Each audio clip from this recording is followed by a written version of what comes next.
Boa noite a todos.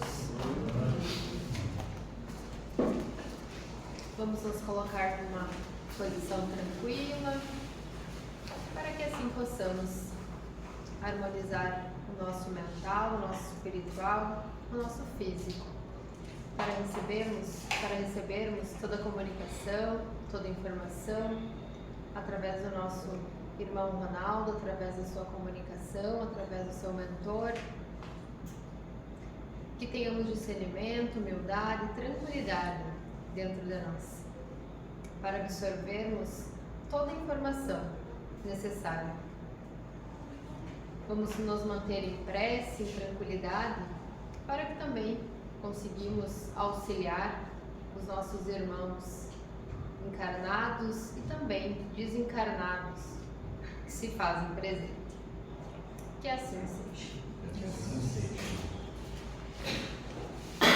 Boa noite a todos, sejam bem-vindos novamente à nossa casa de oração, casa de luz, de bênçãos. Espero que o encontro com o nosso Senhor tenha sido maravilhoso ontem, e o de hoje também, e o de amanhã também. Todos nós consigamos, entrar em contato com essa espiritualidade todos os dias. Eu escolhi um tema para nós falar sobre hoje, que é o que sentimos sobre nós, do livro Escutando Sentimentos, de Vanderlei de Oliveira.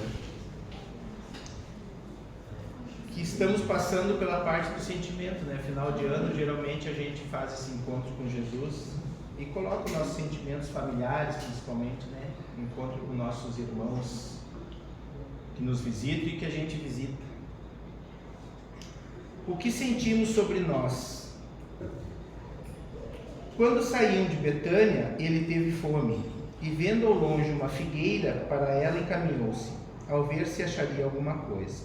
Tendo-se, porém, aproximado, só achou folhas, visto não ser tempo de flores. Os sentimentos que mais necessitamos compreender para a nossa harmonia são aqueles que dizem respeito a nós próprios. Que sentimos sobre nós? Qual a relação afetiva que temos conosco? Como temos tratado a nós mesmos? A partir de uma viagem desse desconhecido mundo íntimo, faremos descobertas fascinantes e primordiais para uma integração harmoniosa com a lei divina e o próximo. A partir da harmonia que podemos criar com nossa vida profunda, essa busca de si mesmo terá como prêmio o encontro com o eu verdadeiro, aquilo que realmente somos, a singularidade. Como começar essa viagem de autoencontro em favor da consolidação de uma relação pacífica e amorosa conosco? Como trabalhar a aplicação do auto-amor? Façamos inicialmente algumas indagações. Que fatores íntimos determinam a nossa dependência de situações e pessoas? Que causas emocionais ou psicológicas podem afastar-nos do desejo de sermos criativos e espontâneos? O que nos impede de avançar em direção aos nossos sonhos íntimos de realização e felicidade? Por que ainda não temos conseguido progresso na construção de valores pessoais em sintonia com os propósitos iluminados da doutrina espírita?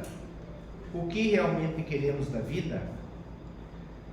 Várias perguntas, E a gente não encontra nossas respostas.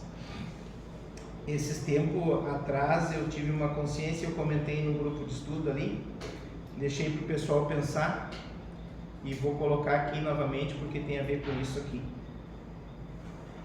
Até que ponto nós estamos preparados para o outro? Até que ponto eu me torno melhor para a convivência aonde eu estou?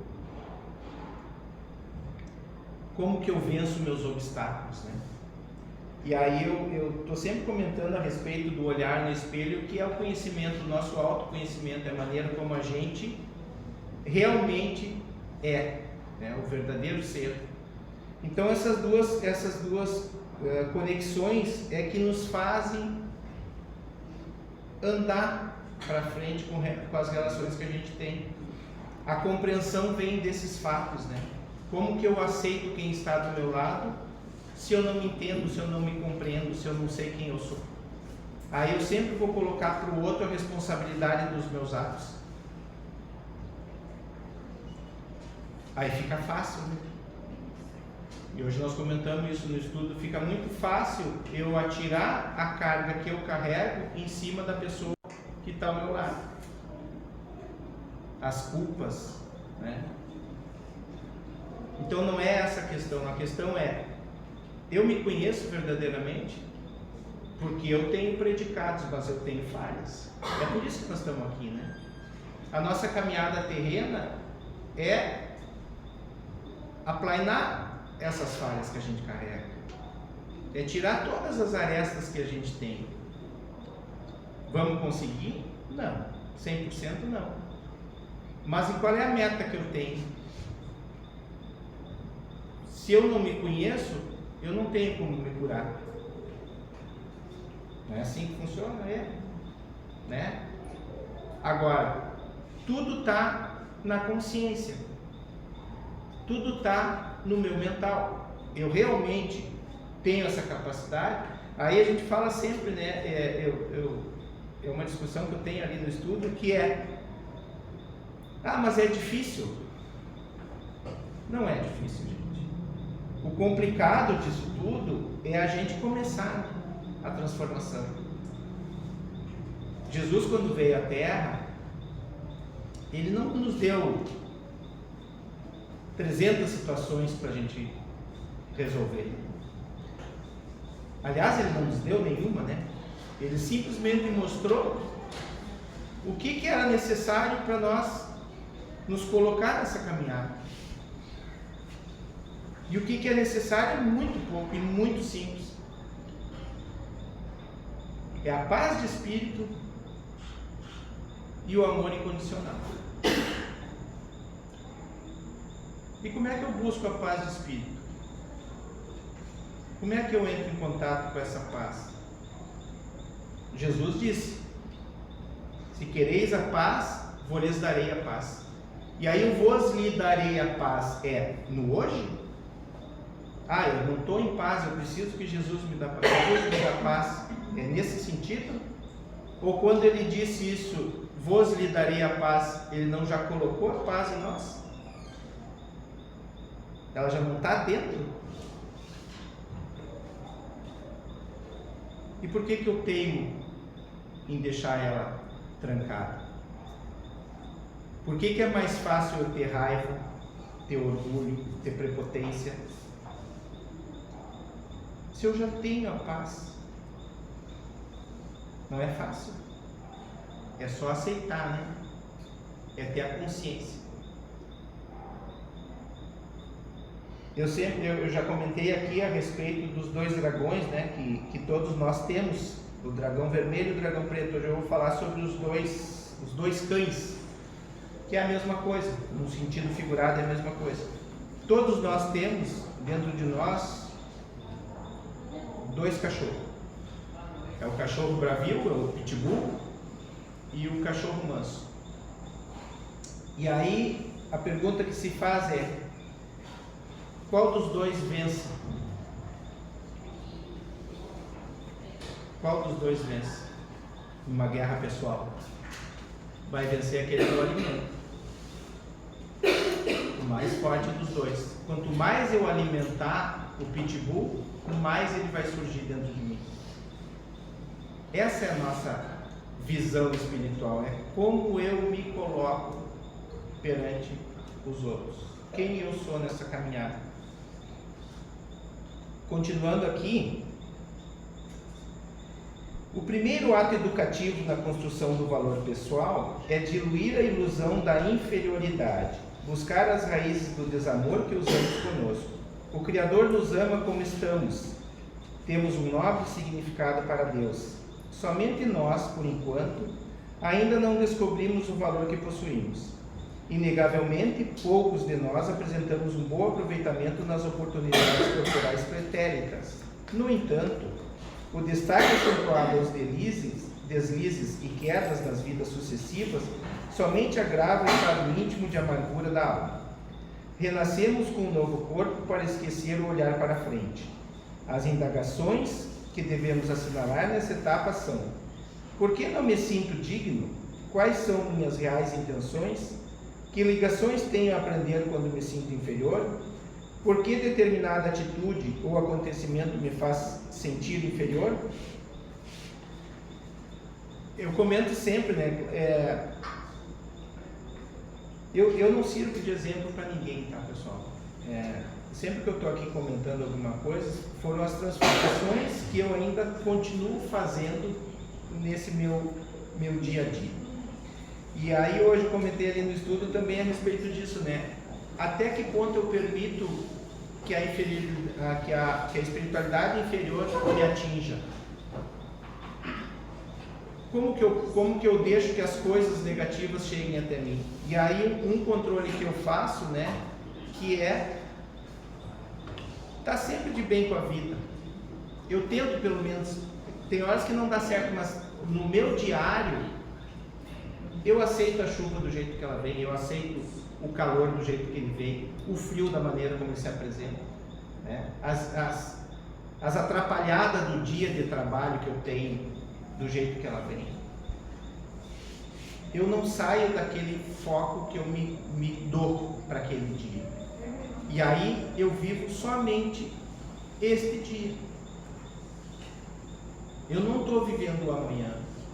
Eu não crio uma ansiedade, uma expectativa sobre o que vai me acontecer amanhã, porque eu programei o amanhã. Amanhã eu vou levantar às 6 da manhã, eu vou fazer isso, eu vou fazer aquilo. Não dá certo. Não funciona dessa maneira. Nós temos os nossos obstáculos para ultrapassar, porque não depende somente de nós. Muitas das vezes vem acompanhado do outro que está ali junto, das outras energias que estão próximas, tanto dentro de casa como dentro do trabalho que a gente vai se colocar. Então nem sempre aquilo que tu programa no teu dia vai ser atingido. Mas aí eu me conheço e eu me permito aceitar.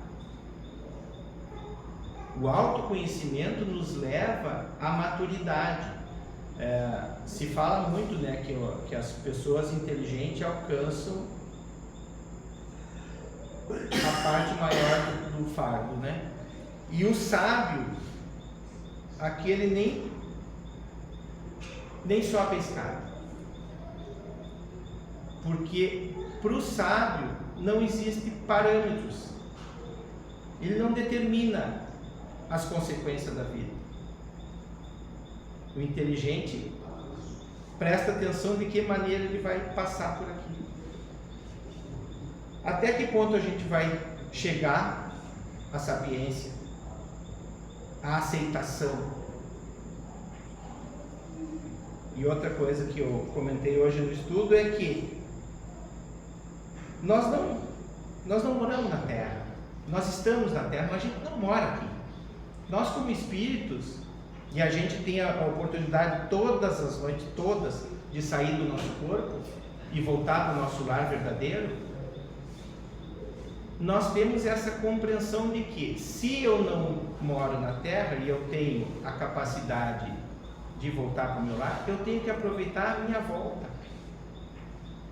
Eu tenho que realmente chegar no meu final de noite na tranquilidade, na paz, sabe?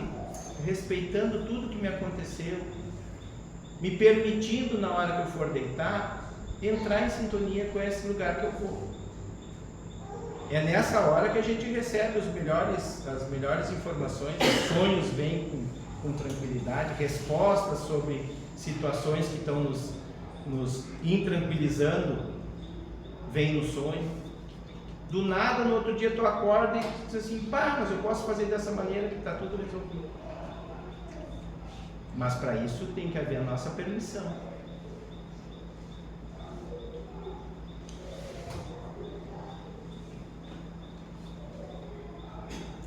Outro aspecto na valorização pessoal a considerar são os julgamentos que aplicam a nós.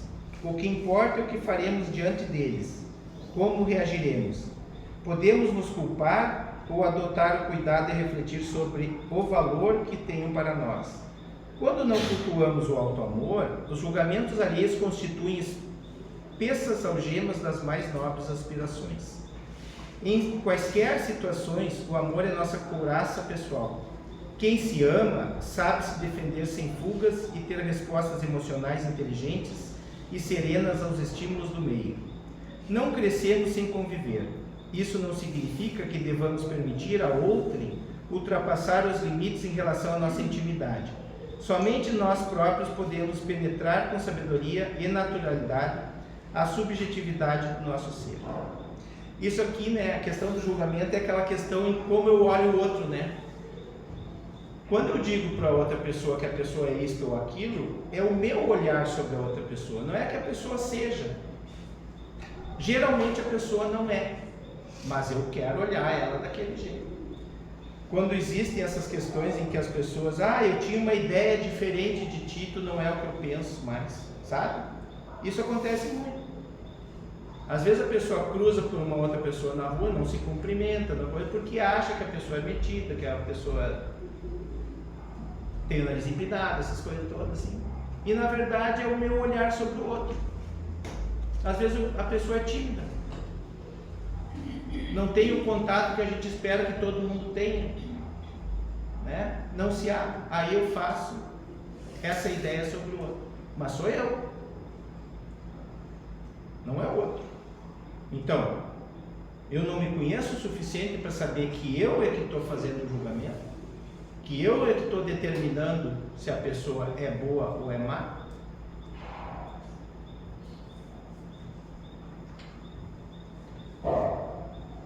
Portanto, temos os processos interiores, o sentimento de inferioridade, uma força externa, os julgamentos, a aprovação social. Ambos consorciam-se frequentemente contra nossos anseios de crescimento. Somente com a aquisição da autonomia saberemos lidar com tais fatores educativos. Não fomos educados para devolver ao outro, a si mesmo, a busca de seus caminhos. Fomos educados para manter o outro pensando como nós, escolhendo por nossas escolhas, opinando conforme os padrões de pensamento que adotamos e agindo de conformidade com nossa avaliação de certo e errado. É o regime de possessividade e submissão nas relações. É mais confortável ser orientado, ter respostas prontas para nossas dúvidas e angústias, ou pedir a alguém que nos indique a escolha mais acertada. Em inúmeras ocasiões é mais cômodo se ajustar a muitos julgamentos que acreditar nos ideais pessoais e nos sentimentos. Consideremos dessa forma quando necessitamos investir na erradicação das acomodações em busca da solidificação da autonomia psicológica em favor da liberdade que ansiamos. Nós queremos todo mundo numa mesma regra, né? Isso a gente está vendo muito hoje, assim, né? Se tu não pensa dessa maneira, tu não é teu direito de pensar de outra maneira. Hoje está explícito em tudo que é canto. E na verdade, a maior vitória que a gente possa ter é aceitar o outro do jeito que ele é. É para isso que nós escolhemos estar aonde nós estamos. Nas famílias, nas relações de amizade, nas relações de trabalho. É nós que escolhemos estar. Se tem alguma coisa que não está bom para nós, para a gente, vamos nos retirar. Vamos fazer a avaliação, vamos ver o que está incomodando e por que está incomodando. Né? Agora, quando eu quero que o outro seja como eu, que pense como eu, e aí se fala muito, né, que a unanimidade é burra, eu também acho. Eu só posso aprender alguma coisa com o diferente.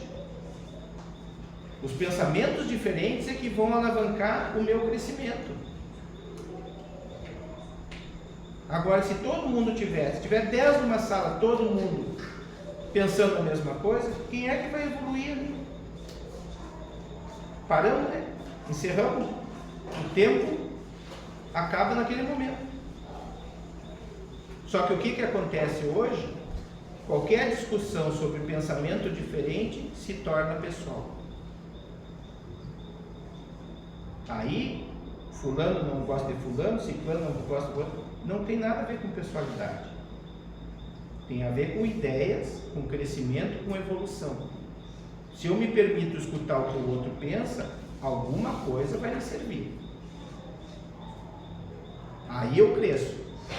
Na dificuldade eu cresço. Um impedimento frequente na construção da autonomia é o medo de rejeição. Uma das mais graves consequências da baixa autoestima. Como seremos interpretados? Qual será o conceito que farão de nós a partir do instante em que decidimos por um caminho afinado com o qual sentimos e pensamos? A necessidade de aprovação alheia é extremamente enraizada na vida emocional. Todas as pessoas e suas respectivas ideias a nosso respeito merecem carinho e consideração. Porém, conceder a outro o direito de aprovar ou reprovar é outra conversa. A palavra aprovação, entre outros sinônimos, quer dizer ter a nossa atitude reconhecida como moralmente boa. Analisando com cuidado, a aprovação se torna um julgamento, uma forma de interpretar e definir o que deve ou não deve ser feito, e da forma como deve ser feito. Essa questão da aceitação desse julgamento de quem somos pelo outro é determinante para a vida social, né? Muitas das vezes a gente está dentro dessa sociedade aceitando as diretrizes sociais porque tu tem que andar ali, né? Aí a gente vai usar o uniforme, vamos dizer assim, né?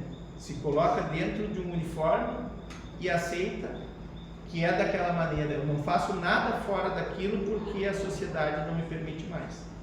E o julgamento social não é feito por leis, é feito pelo ser humano, por quem nós somos. Quando a gente fala sobre Jesus, sobre os ensinamentos de Jesus, na verdade a gente não vive, né? Na verdade a gente anda em paralelo a isso. Porque se fosse realmente seguir a caminhada dele, nós não precisávamos estar aqui hoje. Nós já estávamos num processo muito mais avançado.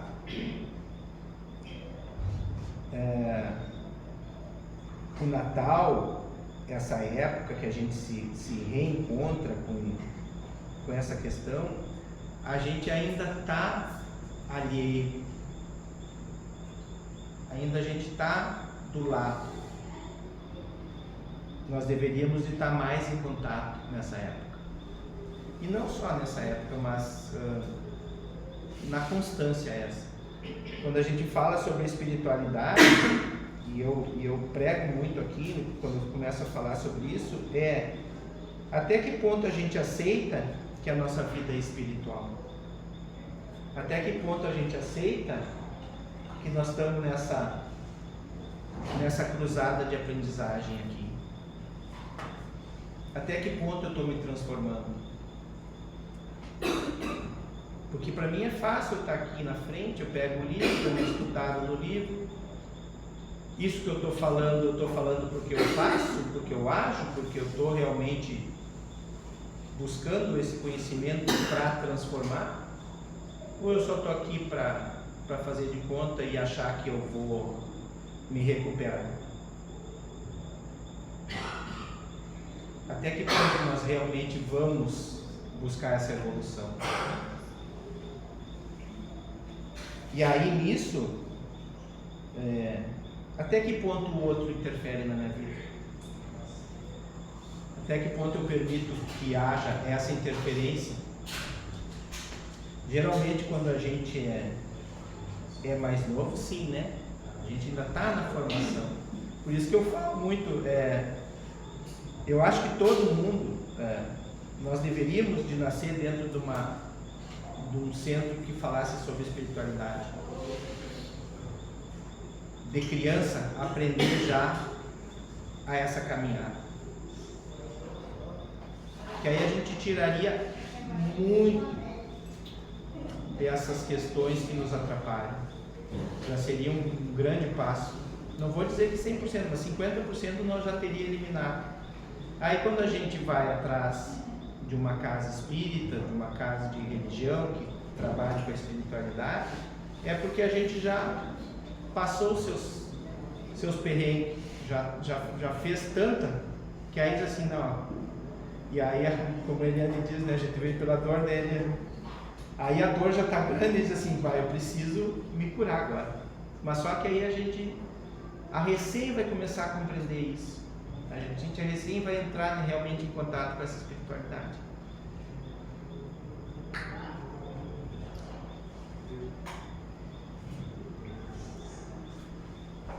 A palavra aprovação, entre outros sinônimos, quer dizer ter a nossa atitude reconhecida como moralmente boa. Analisando com cuidado, a aprovação se torna um julgamento, uma forma de interpretar e definir o que deve ou não deve ser feito. Sigamos a intuição, aprendendo a ler as mensagens sutis da vida interior, despachadas pelo sentimento, evitando o desprezo ao que sentimos. Mesmo as sensações desconfortáveis, a consciência nos ensina algo. A garantia de que vamos aprender depende do trato que daremos ao nosso mundo íntimo. O respeito incondicional que devemos usar conosco. Amar-nos como merecemos ser amados. Uma vez alfabetizados pelo coração, passaremos a fluir uma vida mais plena, feliz com nossa condição, permitindo-nos evoluir com naturalidade, sem condenações e severidade. O Espiritismo é remédio para nossas dores e o roteiro para a libertação de nossas consciências. Estudá-lo sim, entretanto, a maioridade espiritual nas atitudes somente florescerá ao renovarmos o modo de sentir a nós, ao próximo e à vida. Do contrário, ficaremos na superfície da proposta do amor, assim como a figueira na qual Jesus procurou frutos, adornados pelas folhas da cultura e vazio dos frutos do crescimento real. É sobre isso, né, pessoal? É sobre isso que a gente tem que buscar. O autoconhecimento é que vai nos elevar. É saber realmente o que eu carrego de dores, de tristeza, e transformar isso para aceitação. A primeira aceitação é de quem nós somos. A segunda é como seremos para os outros. Está bem por hoje? Agradecido? Marília não vai poder tomar um mate?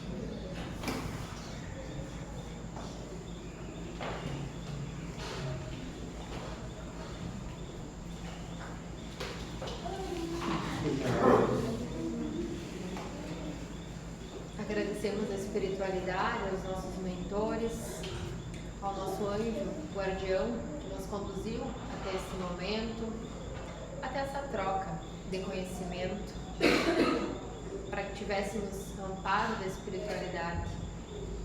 Agradecemos a comunicação do nosso irmão, a nossa troca de energia, que aqui se estabelece desde a entrada do portão até o encerramento dos trabalhos. E vai além disso, que tenhamos a espiritualidade viva dentro de nós, todo dia. Ao abrirmos os olhos, ao acordarmos, que tenhamos a consciência que o poder da mudança está em nossas mãos, em nossos pensamentos, que a espiritualidade esteja sempre viva dentro de nós, em nossas ações, em nossas opiniões colocadas e onde nos colocamos. Pai nosso, que estais no céu, santificado seja o vosso nome. Venha a nós o vosso reino. Seja feita a vossa vontade, assim na terra como no céu. O pão nosso de cada dia nos dai hoje. Perdoai as nossas ofensas, assim como nós perdoamos a quem nos tem ofendido. E não nos deixeis cair em tentações, mas livrai-nos